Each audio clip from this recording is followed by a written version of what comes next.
تین اشعار آپ کی سماعتوں کے حوالے محبتوں کے ساتھ سماعت کریں، اور وہ شعر بھی کیا ہیں، آخرت کی یاد دلاتے ہیں اور ہمیں اپنے باطن اور گناہوں سے پاک ہونے کی ہمیں دعوت فکر دیتے ہیں۔ کب گناہوں سے کنارہ میں کروں گا یا رب۔ انسان دن کے اجالے میں گناہ کرتا ہے، رات کی تاریکی میں گناہ کرتا ہے، مجمع میں چلا جائے تو غیبتیں کرتا ہے، تنہائی میں جائے تو موبائل کو ہاتھ میں لے کر نہ جانے کون کون سی گناہ کرتا ہے، پھر یہ کرتا ہے کہ مجھے کل توبہ کرنی ہے، مجھے پرسوں توبہ کرنی ہے۔ شاعر نے کہا ہے کل اور پرسوں کے چکر میں مت پڑ، بلکہ اللہ نے عقل سلیم عطا فرمائی ہے تو آج ہی اپنے سارے گناہوں سے توبہ کر لے۔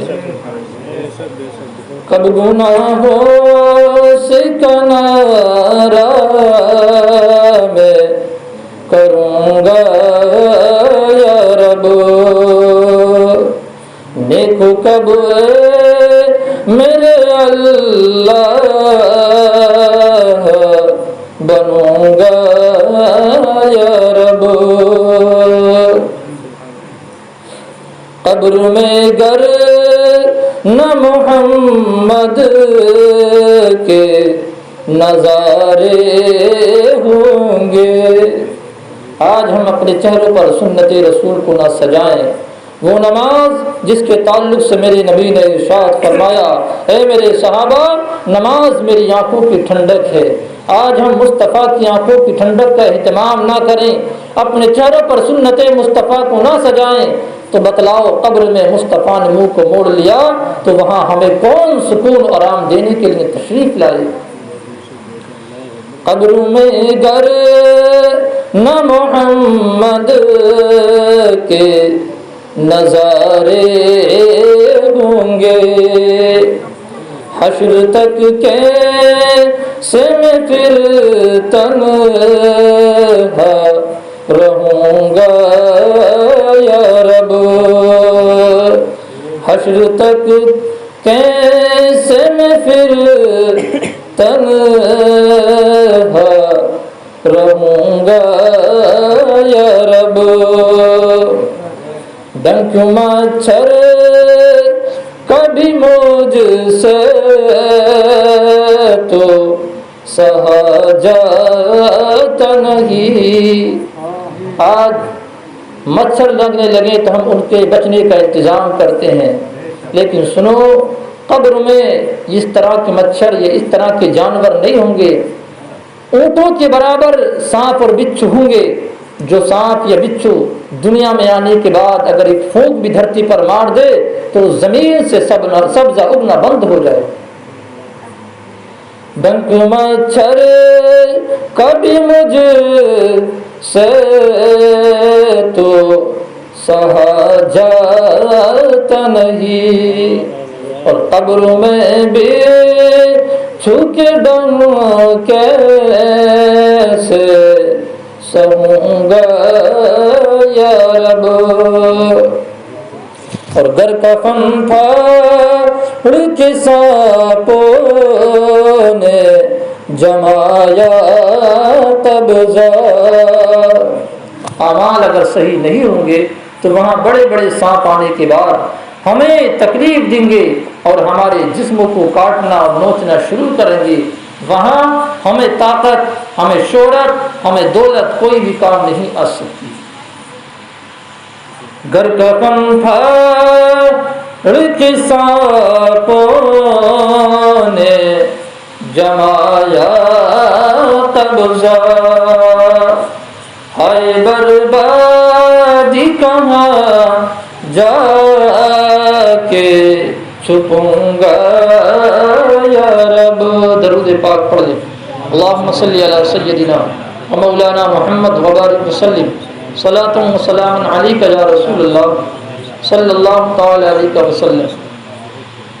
آپ حضرات نے مجھ سے قبل ایک علمی اور مجھ سے پہلے ایک ہونہار طالب علم سے بڑی اچھی تقریر سماعت فرمائی اور اپنی بستی کے مفتی محمد ارشد حسین صاحب کی زبانی بھی نصیحت آمیز خطاب سماعت فرمایا، اور ہمارے ایک دوسرے طالب علم سے نعت و منقبت بھی سماعت فرمائی۔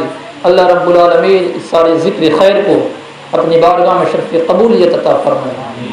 آج جس مرحوم حاجی عبد الواحد صاحب کے اصالہ ثواب کی غرض سے ہم اور آپ حاضر آئے ہیں، اللہ رب العالمین اس ذکر خیر کی برکت سے مرحوم کی بے حساب مغفرت فرمائے۔ چند منٹ میں گفتگو کروں گا، آپ حضرات توجہ کے ساتھ سماعت کریں، کچھ سمجھ میں آ جائے تو عمل کرنے کی کوشش کریں۔ اللہ رب العالمین جل جلالہ وعما نوالہ کا کروڑا احسان اور اس کا شکر عظیم ہے کہ اس نے ہمیں انسان بنایا، انسان بنانے کے بعد مسلمان بنایا۔ اس پر کرم بالائے کرم یہ ہے اس نے اپنے حبیب کا امتی بنایا۔ ہمارے پاس کچھ ایسی اللہ کی نعمتیں ہیں جو نعمتیں انسان کو زندگی میں ایک بار مل جاتی ہیں تو پھر ہاتھ سے جانے کے بعد دوبارہ واپس نہیں آتی۔ جن نعمتوں کے اندر اللہ کی جانب سے ملنے والا انسان کے پاس ایک وقت بھی ہے۔ اگر کوئی انسان 40 دن اللہ کی بارگاہ سے لے کر کے آیا ہے، ایک دن اس کا گزر گیا، اب اس کے پاس اس کے ہاتھ میں 39 دن بچے۔ اگر انسان یہ چاہے میں اپنے گزرے ہوئے ایک دن کو اپنی دولت کے ذریعے، اپنی شہرت کے ذریعے، اپنی طاقت کے ذریعے دوبارہ واپس لانا چاہوں، ہرگز نہیں لا سکتا۔ یہ انسان کوئی بھی ہے، ہماری زندگی کے سال گنے ہوئے ہیں، ایام مہینے گنے ہوئے ہیں۔ سچائی تو یہ ہے ہماری سانسی اللہ رب العالمین نے گن کر ہمیں دنیا میں بھیجا۔ اسی طرح اللہ رب العالمین دنیا میں انسان کو بھیجنے کے بعد والدین جیسی عظیم دولت بھی ایک مرتبہ عطا فرماتا ہے۔ جب یہ ہاتھ سے چلی جاتی ہیں تو پھر یہ واپس نہیں آ سکتی۔ مکان انسان خرید سکتا ہے، دکان بنا سکتا ہے، کاروبار چلا سکتا ہے، جائیداد خرید سکتا ہے، دنیا کے مال اور متاع کو خرید سکتا ہے، مکان توڑنے کے بعد اثر اچھا سے دوبارہ بنا سکتا ہے، لیکن انسان کو کبھی بھول میں نہیں رہنا چاہیے، انسان کو ہمیشہ غور و فکر کرنا چاہیے۔ اللہ نے مجھ کو والدین ماں باپ کی شکل میں جو ایک عظیم نعمت عطا فرمائی، یہ دولت اتنی عظیم ہے جو مارکیٹ میں نہیں ملتی، کسی چوراہے پر نہیں ملتی۔ اللہ رب العالمین اگر دیتا ہے تو فری میں دے دیتا ہے، اور جب واپس لے لیتا ہے تو پھر دولت کے ذریعے بھی نہیں دیتا۔ اور یہ اتنی عظیم دولت ہے، اس کی قدر تب ہوتی ہے جب انسان کے پاس سے یہ نعمت اور دولت چلی جاتی ہے۔ گھر کے اندر سارے عیش و آرام کے سامان مہیا ہیں، نہیں ہے تو والدین جیسی نعمت نہیں ہے، تو سمجھ لینا ایسے گھر کے اندر خوشحالی نہیں آتی ہے۔ میں نے اللہ کے مقدس قرآن کی ایک آیت کو تلاوت کی، عرض فرماتا ہے ما یلفظ من قول الا لدیہ رقیب عتید۔ انسان جو کچھ بھی کلام کرتا ہے، جو کچھ بھی بات کرتا ہے، ایک فرشتہ اس کو نوٹ کر لیتا ہے۔ انسان اچھائیاں بولتا ہے تو اچھائیاں لکھ لیتا ہے، انسان گالیاں بکتا ہے تو گناہ کے رجسٹر میں درج کر دیتا ہے۔ انسان کی ذمہ داری بنتی ہے اپنے اعمال کو سیاہ کرے یا اپنے اعمال کو کارآمد کرے۔ اللہ رب العالمین نے قرآن میں ارشاد فرمایا ہم جو بھی کلام کریں، اس لیے انسان زبان سے ہی زیادہ گناہ کرتا ہے۔ اللہ رب العالمین نے اس گناہ سے بچنے کے لیے انسان کو فکر دی، اے میرے بندے میں نے تجھ کو عقل بھی دی ہے، میں نے تجھے قرآن بھی عطا فرمایا، تو قرآن کو پڑھنے کے بعد اپنی آخرت کی تیاری کر اور اپنی زبان کو صحیح طریقے سے استعمال کر۔ یہی زبان ہے انسان، اس کے ذریعے کسی کے دل کو جیت لیتا ہے۔ اسی زبان کے ذریعے اللہ کی رضا کے سامان کر لیتا ہے، اسی زبان سے قرآن پڑھ سکتا ہے، اسی زبان سے نعت پڑھ سکتا ہے، اسی زبان سے کلمہ طیب کا ورد کر سکتا ہے، اگر چاہے تو اسی زبان سے کسی کو گالی دے سکتا ہے، اسی زبان سے گانا گا سکتا ہے، اسی زبان سے غلط کام کر سکتا ہے۔ لیکن سنو، انسان غلط فہمی میں مبتلا نہ رہے۔ اللہ قرآن میں فرماتا ہے ما یلفظ من قول الا لدیہ رقیب عتید، جو بھی انسان زبان سے کلام کرتا ہے اللہ کا فرشتہ اس کو نوٹ کر لیتا ہے۔ دن کے اجالے میں کرے تب بھی نوٹ کر لیتا ہے، مجمع میں کہے تب بھی کر لیتا ہے، رات کی تاریکی میں کرے تب بھی اللہ کا وہ فرشتہ کر لیتا ہے۔ اور یہ بھی سچائی ہے، ہم غفلت میں رہیں لیکن اللہ نے اپنے فرشتوں کی جو ڈیوٹی لگائی ہے وہ نہ دن کے اجالے کو دیکھتے ہیں نہ ہی رات کی تاریکی پرواہ کرتے ہیں، بلکہ اللہ نے جو حکم دیا ہے اس حکم پر وہ مکمل عمل کرتے ہیں۔ اس لیے انسان کو چاہیے اپنی زندگی کے شب و روز کو شریعت مصطفیٰ کے مطابق صحیح استعمال کرے اور صحیح گزارنے کی کوشش کرے۔ اللہ رب العالمین ہمارے ظاہر کو جانتا ہے، ہمارے باطن کو جانتا ہے۔ اللہ قرآن میں فرماتا ہے انہ یعلم الجہر وما یخفی، وہ پروردگار جس طرح ہمارے ظاہر کو جانتا ہے اسی طرح باطن کو جانتا ہے۔ انسان مجمع میں گناہ کرنے سے بچ جاتا ہے، ڈرتا ہے کہیں دوسرا نہ دیکھ لے۔ اولاد اپنے والدین سے ڈر کر گناہ کرنے سے بچ جاتی ہے، موبائل کو ہاتھ میں لے کر والدین کے سامنے فلم نہیں دیکھتی ہے، لیکن وہی اولاد اگر شیطان اس پر حاوی آ گیا، بستر پہ جانے کے بعد، چادر کو اوڑھنے کے بعد، لحام میں جانے کے بعد، موبائل کو ہاتھ میں لینے کے بعد نہ جانے کیا کیا گناہ اس موبائل پہ دیکھتا ہے، اس کے دل میں یہ خیال ہوتا ہے وہ گناہ کیوں کرتا ہے، اس کے دل میں یہ خیال ہوتا ہے اس وقت نہ مجھ کو ماں دیکھ رہی ہے، اس وقت نہ مجھ کو باپ دیکھ رہا ہے، نہ اس وقت گھر کا مجھے کوئی فرد دیکھ رہا ہے۔ کاش ان نے اللہ کے اس قرآن کے اس فرمان کو پڑھ لیا ہوتا، پڑھ نہ سکا تو سن لیا ہوتا۔ انہ یعلم الجہر وما یخفی، وہ پروردگار جس طرح ظاہر کو جانتا ہے وہ ہمارے باطن کو بھی جانتا ہے۔ لحاظ کے اندر موبائل کو ہم غلط استعمال کریں، کوئی دیکھے نہ دیکھے، وہ پروردگار جس نے کائنات کو وجود بخشا وہ اس تاریکی کے اندر بھی ہماری ہر حرکت کو جانتا ہے، رات کی تاریکی میں چلنے والی چونٹی کی حرکت کو جانتا ہے۔ اور یہ تو ایک حرکت کی بات ہے، آؤ قرآن کا مطالعہ کرتے ہیں۔ اللہ قرآن میں فرماتا ہے یعلم ما توسوس به نفسا، انسان کے دل کے اندر جو وسوسے پیدا ہوتے ہیں ہمارا پروردگار دل کے وسوسوں تک کو جانتا ہے۔ آج تک کائنات میں کوئی مشین ایسی نہیں بنی یہ تو بتا سکتی ہے کہ دل کی دھڑکن تیز ہے یا کم ہے، لیکن آج تک دنیا کے کسی بھی کمپنی نے یہ مشین نہیں بنائی جو یہ بتلا سکے دل کے اندر جو وسوسہ پیدا ہوا ہے وہ صحیح ہے یا غلط۔ یہ ہمارے پروردگار کی قدرت ہے، جو پروردگار اپنے علم کے مطابق، اپنی قدرت کے مطابق اس بات کو جان لیتا ہے۔ انسان دل کے اندر اچھائی کا خیال پیدا کرے تب بھی جان لیتا ہے، اور برائی کا وسوسہ دل میں پیدا کرے اللہ رب العالمین اس کو بھی جان لیتا ہے۔ اس لیے کسی بھی مسلمان کے تعلق سے اپنے دل کے اندر غلط خیال، غلط وسوسہ نہیں پیدا کرنا چاہیے۔ یہ سوچ کر میں اس کے سامنے آ کر زبان سے اچھی اس کی تعریف کروں گا، دل میں قدورت رکھتا ہے اور زبان سے تعریف کرتا ہے، کیونکہ وہ یہ جانتا ہے کہ میں اپنے سامنے والے کے سامنے اچھائی بیان کر کے اس کے نزدیک میں اچھا بن جاؤں گا۔ اے انسان یہ تیری غلط فہمی ہے، تو انسان کے سامنے تو اچھا بن سکتا ہے لیکن وہ پروردگار جس کے سامنے تجھے کھڑا ہو کر ایک ایک لفظ کا، ایک ایک کلمے کا جواب دینا ہے، اس سے تو ایک لمحہ بھی تیرا مخفی اور پوشیدہ نہیں ہے۔ اللہ رب العالمین ہمیں اپنی زبانوں کو صحیح طریقے سے استعمال کرنے کی توفیق عطا فرمائے۔ ہر انسان کو قبر میں جانا ہے، قبر میں جانے کے بعد انسان جب جاتا ہے تو قبر کسی کے دبدبے کا خیال نہیں کرتی ہے، کسی کی طاقت کا خیال نہیں کرتی ہے، کسی امیر کا خیال نہیں کرتی، کسی غریب کی رعایت نہیں کرتی ہے۔ وہاں بادشاہ جائے تو اس کے نزدیک برابر ہے، امیر جائے تو برابر، غریب جائے تو برابر، لیکن فرق کرتی ہے تو اچھائی اور برائی کے اعتبار سے کرتی ہے۔ انسان اچھائیاں لے کر کے جاتا ہے تو اس کے ساتھ اچھا سلوک کرتی ہے، برائیاں کر کر کے جاتا ہے تو اس کو ویسا ہی جواب دیتی ہے۔ لیکن سنو، جو انسان قبر کی تاریکی سے ڈرتا ہے وہ کبھی گناہ نہیں کر سکتا۔ جو انسان قبر کی تاریکی سے ڈرتا ہے وہ نمازوں کو نہیں چھوڑ سکتا۔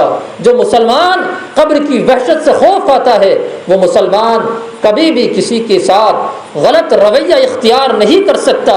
لیکن سنو، اپنے چہروں سے داڑھی مڈانے کے بعد کوئی مصطفیٰ کو راضی نہیں کر سکتا۔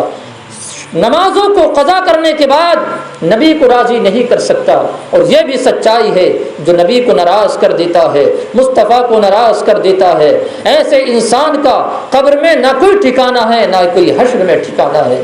لیکن جو مسلمان نبی کو راضی کر کے جاتا ہے، اللہ کو راضی کر کے جاتا ہے، شریعت مصطفیٰ کے مطابق اپنے شب و روز کو گزارنے کے بعد جاتا ہے، تو اعلیٰ حضرت علیہ رحمت و رضوان ارشاد فرماتے ہیں قبر میں لہرائیں گے تا حشر چشم نور کے جلوہ فرما ہوگی جب طلعت رسول اللہ کی۔ ایسا مسلمان جو اپنی زندگی کے شب و روز کو شریعت کے مطابق گزار کر چلا جاتا ہے، ایسے مسلمان کو اللہ رب العالمین اپنے حبیب کا دیدار نصیب فرماتا ہے، اور جس قبر میں مصطفیٰ کی زیارت ہو جائے ایسی قبر جنت کا باغ بن جاتی ہے۔ اللہ رب العالمین مجھے آپ کو قبر اور حشر کی تیاری کی توفیق عطا فرمائے۔ لیکن ساتھ ہی ساتھ میں نے سرکار کا ایک فرمان جو آج ہمارے لیے بڑا قابل عمل ہے، حضرت عبادہ بن ثابت رضی اللہ تعالیٰ عنہ اس حدیث کے راوی ہیں۔ جنت میں جانا کون کون چاہتا ہے؟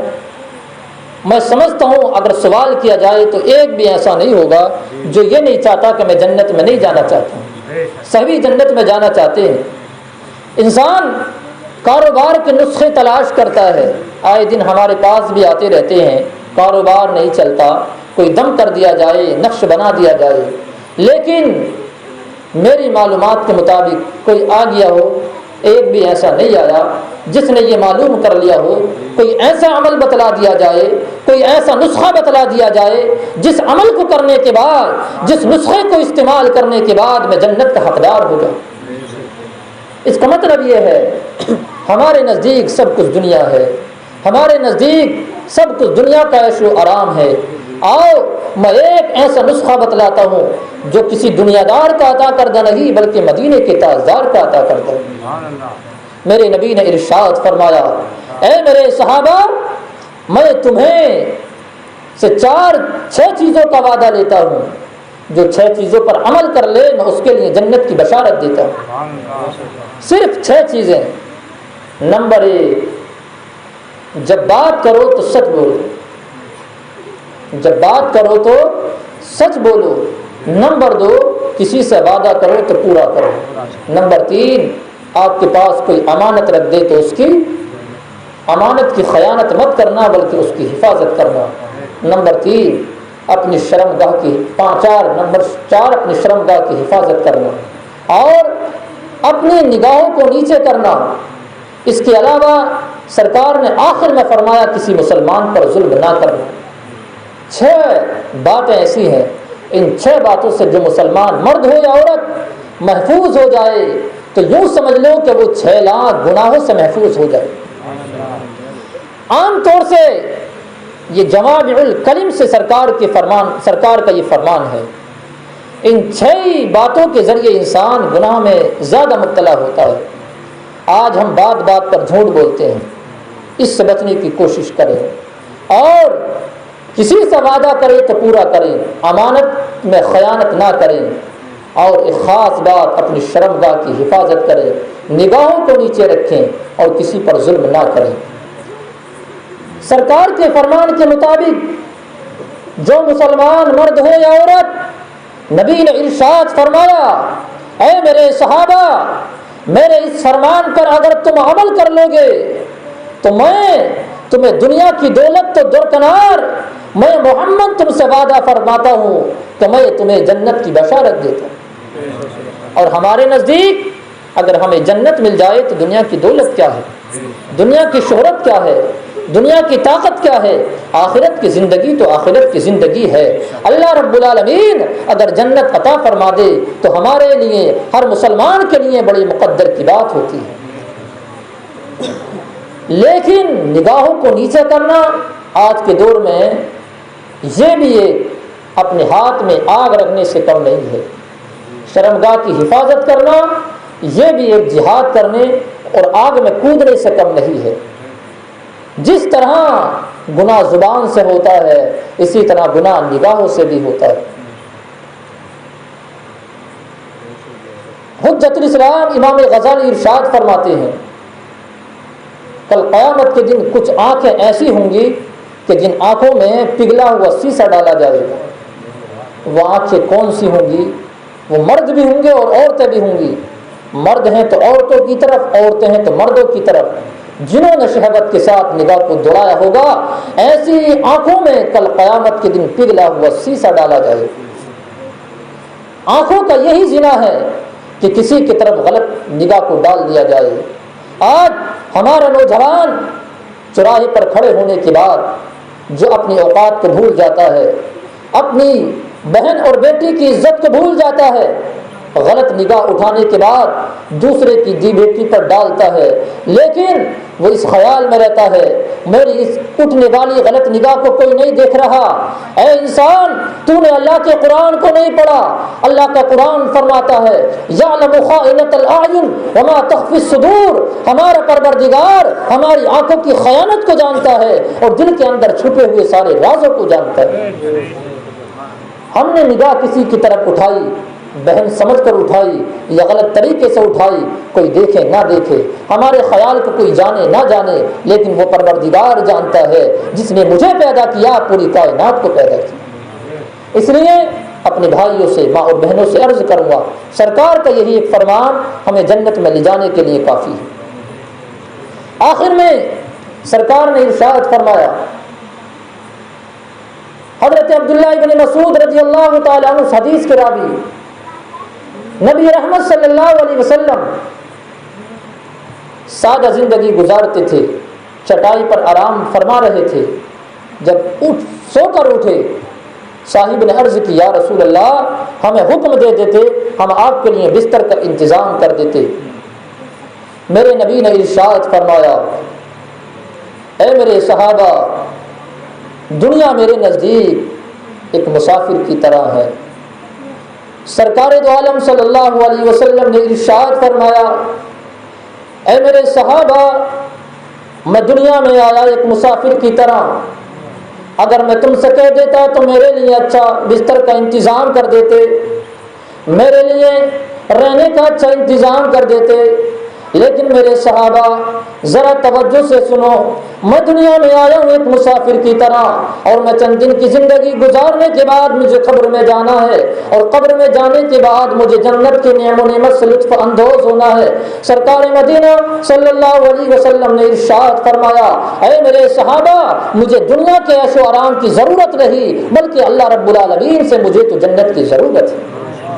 لیکن وہ نبی جنہیں میرے نبی سرکار مدینہ صلی اللہ علیہ وسلم کو پروردگار نے جنتی نہیں بلکہ جنت کا مالک و مختار بنایا، لیکن سرکار اتنی سادہ زندگی گزارتے اور اللہ کی بارگاہ میں دعا کرتے، اللہم احینی مسکینا وامتنی مسکینا وحشرنی فی زمرۃ المساکین، او کما قال اللہ تبارک و تعالی، او کما قال النبی صلی اللہ علیہ وسلم۔ پروردگار کی بارگاہ میں دعا کرتے، اے مالک و مولا، مجھے مسکین کی زندگی عطا فرما، مجھے مسکینوں میں موت عطا فرما، اور انہی کے ساتھ میرا حشر عطا فرما۔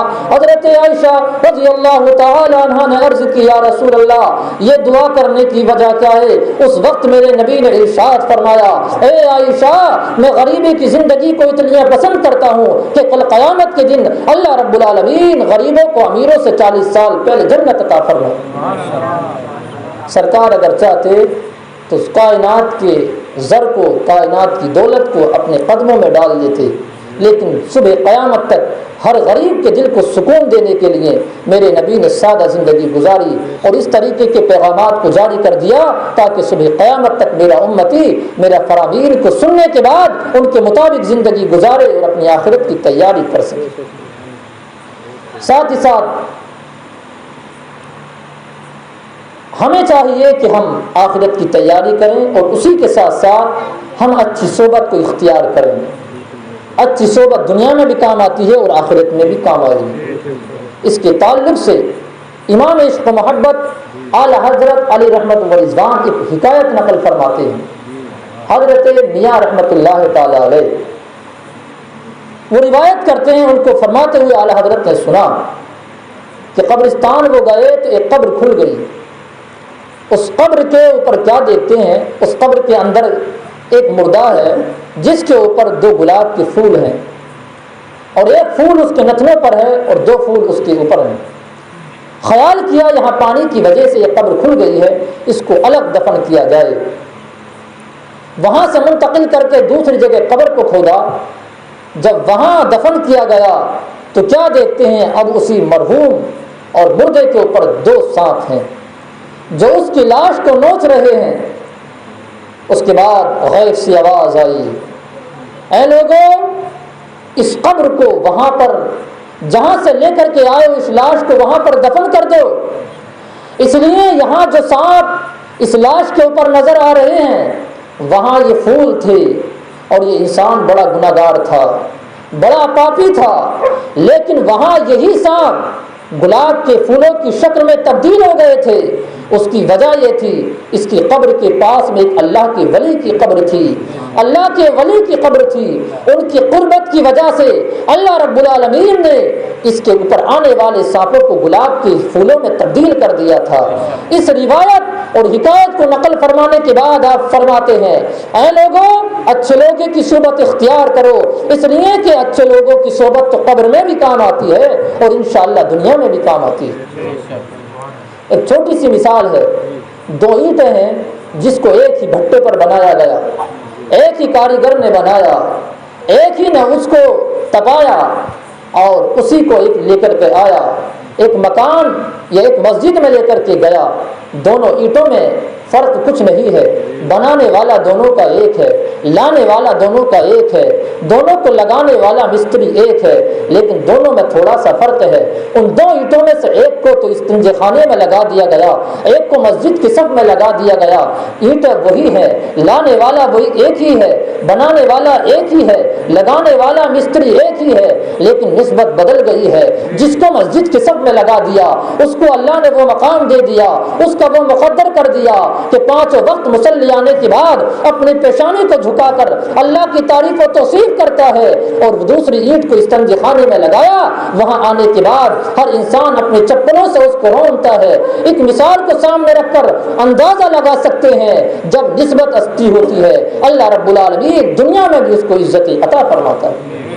اس لیے ہمیں چاہیے ہم اچھی صحبت اختیار کریں، یہی صحبتیں انشاءاللہ دنیا میں بھی کام آئے گی اور آخرت میں بھی کام آئے گی۔ میں نے سرکار کا ایک فرمان اور پیش کیا تھا، 2 کلمے ہیں جو بخاری شریف کی آخری حدیث ہے، جو آسان تو بہت ہیں لیکن اللہ رب العالمین کو بڑے پیارے ہیں، زبان پر لینے میں بڑے آسان، سبحان اللہ و بحمدہ سبحان اللہ العظیم۔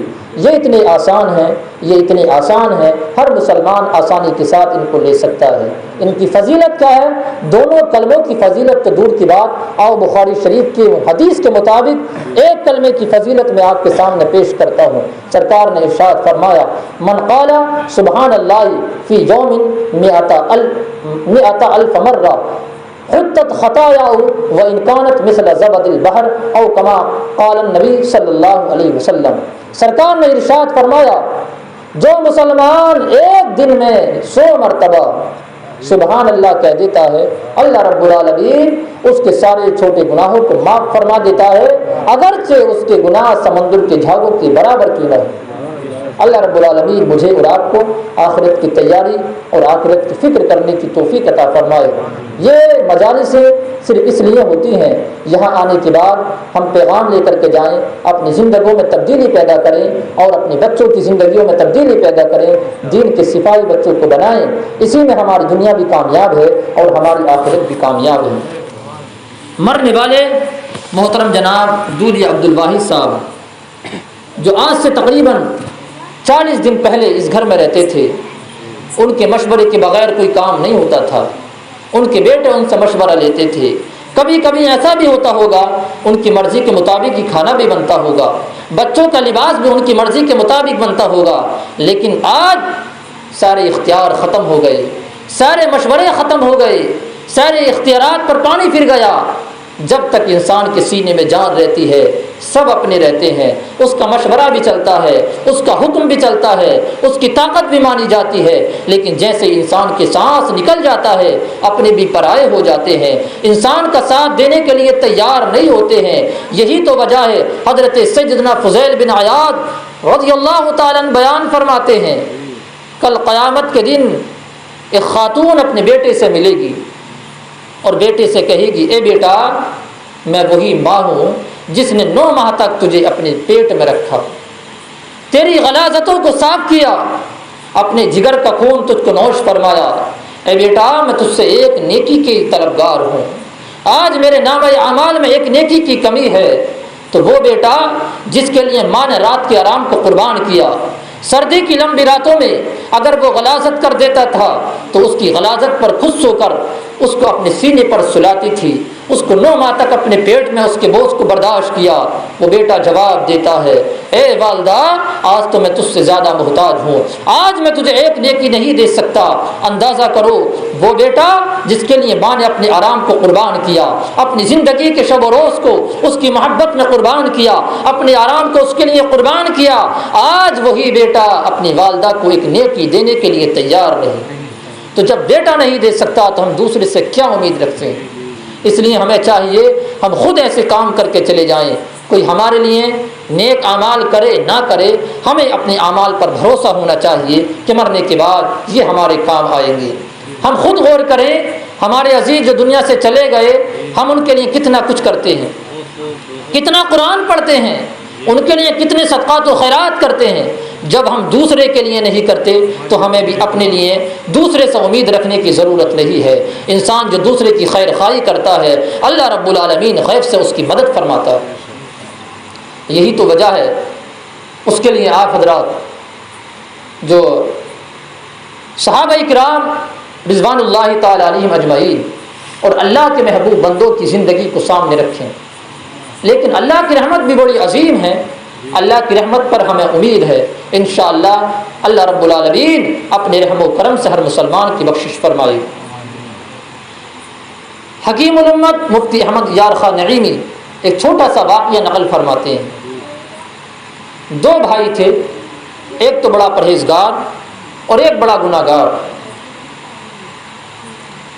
نیکوکار جو تھا وہ بڑی عبادت کرتا تھا، بڑی ریاضت کرتا تھا، نمازوں کی پابندی کرتا، تلاوت قرآن کرتا، ماہ رمضان کے روزے رکھتا، لیکن جو گناہ گار تھا وہ نہ نماز پڑھتا تھا، نہ قرآن پڑھتا تھا، نہ بڑوں کی عزت کرتا تھا۔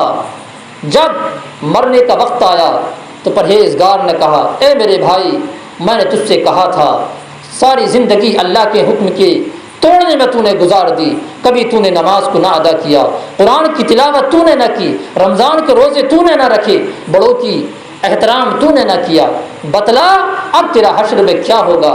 اس فاسق و فاجر اور گناہگار اس کے بھائی نے جواب دیا تھا، اے میرے بھائی، میں تجھ سے ایک سوال کرتا ہوں، اپنے پرہیزگار بھائی سے سوال کیا تھا، بتلا اگر میں واقعی اگر جہنمی ہو گیا اور یہ معاملہ اللہ رب العالمین میری والدہ کے اختیار میں دے، میری والدہ اگر چاہے تو مجھ کو جنت عطا فرمائے، اگر چاہے تو دوزخ میں ڈالے، تو بتلاؤ میری والدہ میرے ساتھ کیا سلوک کرے گی؟ اس بھائی نے کہا، اور ایک ماں کی ممتا کس کو کیا گوارا کر سکتی ہے کہ اپنے بیٹے کو جہنم میں ڈال دے؟ اور یہ ماں کی ممتا تو چاہے کتنا نافرمان کیوں نہ ہو، اس کی ممتا تو مجبور ہوگی اس بات پر کہ اپنے بیٹوں کو جنت کے اعلیٰ سے اعلیٰ انعام و اکرام عطا فرمائے۔ اس فاسق و فاجر بھائی نے جواب دیا، اے میرے بھائی، جب تیرا عقیدہ یہ ہے اور تیرا خیال یہ ہے تو سن لے، میں اس پروردگار کا بندہ ہوں جو ایک ماں کی برابر نہیں بلکہ 70 ماؤں سے زیادہ مہربان ہے۔ جب ایک ماں مجھے جہنم میں ڈالنا گوارا نہیں کرے گی تو وہ میرا پروردگار جو 70 ماؤں سے زیادہ مہربان ہے مجھے کیسے جہنم میں ڈال سکتا ہے؟ اس نے اتنا کہا تھا، انتقال ہو جاتا ہے، خان میں اس کا بھائی دیکھتا ہے وہی پرہیزگار، دیکھتا ہے کہ وہ فاسق و فاجر، وہ گناہگار جنت کے اعلیٰ سے اعلیٰ مکانات میں گھوم رہا ہے۔ اس نے سوال کیا اے میرے بھائی اللہ رب العالمین نے تیرے ساتھ یہ سلوک کس وجہ سے کیا؟ اس نے کہا پروردگار کو میری وہی ادا پسند آ گئی جو میں نے آپ سے کلام کیا تھا، تو اللہ رب العالمین اگر چاہے تو ایک نیکی کے بدلے میں پروردگار سارے گناہوں کو معاف فرما دے۔ ہم گناہ گاروں پر تیری مہربانی چاہیے، ہم گناہ گاروں پر بس تیری مہربانی چاہیے، سب گناہ دھل جائیں گے رحمت کا پانی چاہیے، سب گناہ دھل جائیں گے رحمت کا پانی چاہیے۔ اللہ رب العالمین اگر ہمارے گناہوں پر رحمت کی بارش فرما دے، ہمارے چھوٹے بڑے سارے گناہ دھل جائیں گے۔ ضرورت اس بات کی بھی ہے ہم اپنے باطن کو صاف کریں، اپنے بھائیوں کا خیال کریں، جس کی وجہ سے ہماری دنیا بھی کامیاب ہو جائے اور آخرت بھی کامیاب ہو جائے۔ ہمارے اسلاف اپنی زندگی کو کس انداز سے گزارتے تھے، اس کے لیے بھی ایک چھوٹا سا واقعہ ہے۔ حضرت ابو بکر صدیق رضی اللہ تعالی عنہ، بس 5 منٹ کے اندر انشاءاللہ میں اپنی گفتگو کو ختم کرتا ہوں۔ حضرت ابو بکر صدیق رضی اللہ تعالی عنہ روزانہ مسجد میں جاتے تھے، اور جانے کے بعد حضرت علی رضی اللہ تعالی عنہ کی خواہش یہ ہوتی کہ میں حضرت ابو بکر صدیق سے پہلے سلام کروں، لیکن حضرت ابو بکر صدیق رضی اللہ تعالی عنہ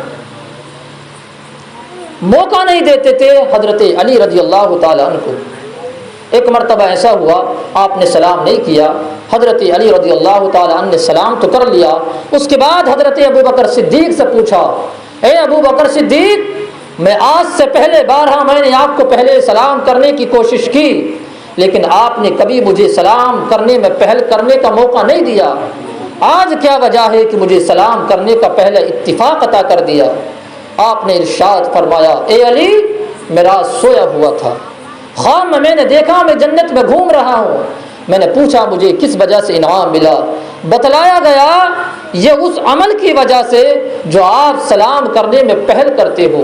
میں نے خیال کیا وہ عمل جس کی وجہ سے اللہ نے مجھ کو یہ جنت عطا فرمائی، میں کیوں نہ وہ عمل کا موقع اپنے بھائی کو عطا فرماؤں تاکہ میرا بھائی اس عمل کو کرنے کے بعد وہ بھی جنت کا حقدار ہو جائے۔ ہمارے اسلاف کی زندگی یہ ہوتی تھی، ہمارے اسلاف جو اپنے لیے پسند کرتے تھے وہی دوسرے کے لیے پسند کرتے تھے۔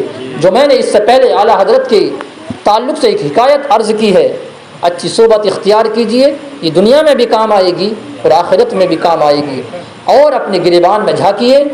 دوسرے کی طرف انگلی اٹھانے سے پہلے ہمیں اپنی زندگی کے بارے میں غور کرنا چاہیے، واقعی ہم سامنے والے سے زیادہ نیکوکار ہیں، اس سے زیادہ پرہیزگار ہیں۔ انسان اگر یہ سوچ لے تو کبھی بھی دوسرے پر انگلی نہیں اٹھا سکتا۔ آج ہم اپنے اعمال کے بارے میں سمجھتے ہیں ہم بڑے پرہیزگار ہیں، ہم بڑے متقی ہیں، اور سامنے والے کو گنہگار خیال کرتے ہیں، یہی شیطان کا سب سے بڑا حملہ ہوتا ہے۔